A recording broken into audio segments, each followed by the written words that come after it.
Good, good afternoon, evening, or morning, wherever you guys are.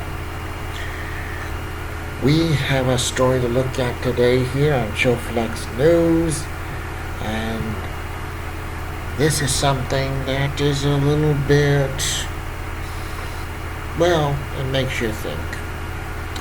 It makes you think. So we're talking about today scanners. There's just some scanners that, can supposedly detect fentanyl when it crosses in to the USA from Mexico. That's interesting. Because apparently there are other ways that they are detecting fentanyl from Mexico that seem to work. But however, this is quite unique because we're looking at a cause. Think about that. A cause. Anyway, let's watch a little of this. Because it's considered the ground zero for fentanyl trafficking. But less than 5% of personal vehicles and 20% of commercial vehicles coming into the U.S. are actually scanned. With more new technology, Miller wants to bring those numbers up to 40% of cars and 70% of commercial trucks, but not for another 2 years. Why not scan every vehicle through an X-ray? We see 1 million people crossing our border every single day. If we tried to scan every single shipment and person coming into this country, we would shut down legitimate trade and travel. And tonight, we've learned millions of dollars of taxpayer-purchased fentanyl scanners are sitting in warehouses, unused. We need approximately $300 million for civil works to actually put the technology in the ground. And it's money you've already spent, but it's sitting there. Is that frustrating for you? Very frustrating. It's extremely frustrating. But that's not stopping some companies from developing the next generation of AI technology to detect fentanyl in vehicles at the border. There's international trade and travel. Kevin McAleenan leads one of those companies, Pangeum. He was former acting secretary of DHS, and before that, he once stood in Miller's shoes, running CBP during the Trump administration. Vast majority of trade crossing the border is lawful. Over 98% has no violations of any U.S. laws. So they're really looking for the proverbial needle in the haystack. And so what AI can do is tell them if this image that the officer is now about to review meets what's supposed to be in that container. Did the trader say it's an empty container? Well, that image should say that, and the algorithm can help detect that. Knowing what you know now about fentanyl, would you have made any decisions differently when you were the policymaker in charge? So we did see the increase coming. The efforts we undertook in 18 affected and reduced overdoses in 19, but I would have really made an emphasis point about staying on top of this and staying in front of it. But in Tucson, Teresa Guerrero is demanding authorities do much more. Every year, enough fentanyl is trafficked into the U.S. to kill every American. I think the border needs to be closed, to be honest with you, because we're a superhighway. I mean, look how close, you saw how close today that we are. And they're just pouring in. This is, I believe, our last picture together. Guerrero lost her son Jacob 4 years ago when cocaine he ingested was secretly laced with fentanyl. She says Jacob was athletic, a free spirit, and always ready to help his friends. If only, you always ask those questions. But I don't want another parent to have to say, if only. And tonight, the Biden administration is asking Congress for more funding so they can start using those currently unused scanners. Tom? Julia Ainsley for us tonight. Julia, thank you for that.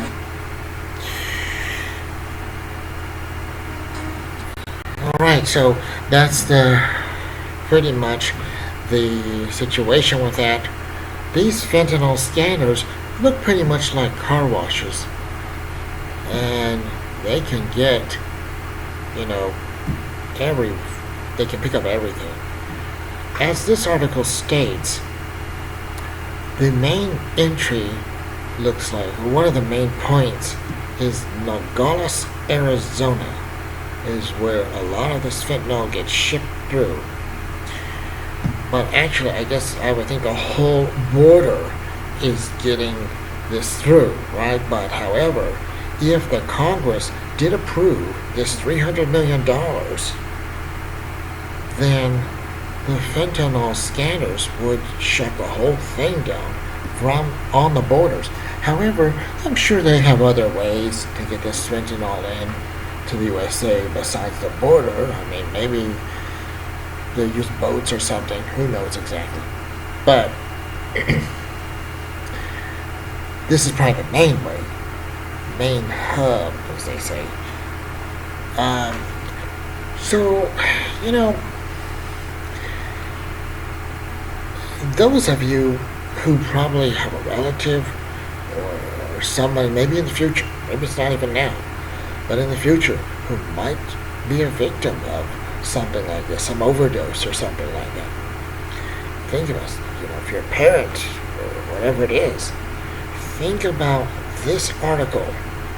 Let's say 5 years from now, 5 years, long time, maybe 1 year, 2 years from now, you know someone who was affected by this fentanyl situation. Think about this money that was not approved to get these scanners. And, you know, this is kind of like saying, you know, that expression, an ounce of prevention is a pound of cure. This is kind of that way, but this is more like nip it in the bud. Like $300 million. What's that to the U.S. government, right? When they're shipping it millions and billions of dollars overseas every year. It's kind of makes you wonder why they don't approve that.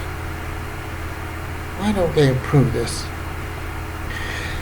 And it has become a severe problem, as we know. So, anyway, 70% of the border is cracking down on this. But that 30% is a pretty big chunk. And it's not getting closed. So just think about this article in 1 year or 2 years when you might be affected by this. And you're going to say, dang it. If only they had approved that $300 million. This would be over already.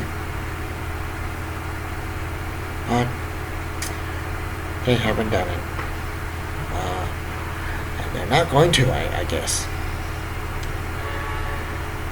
Really, very bizarre. Really bizarre. And I don't know exactly why they would not do it. But that's what we're looking at here.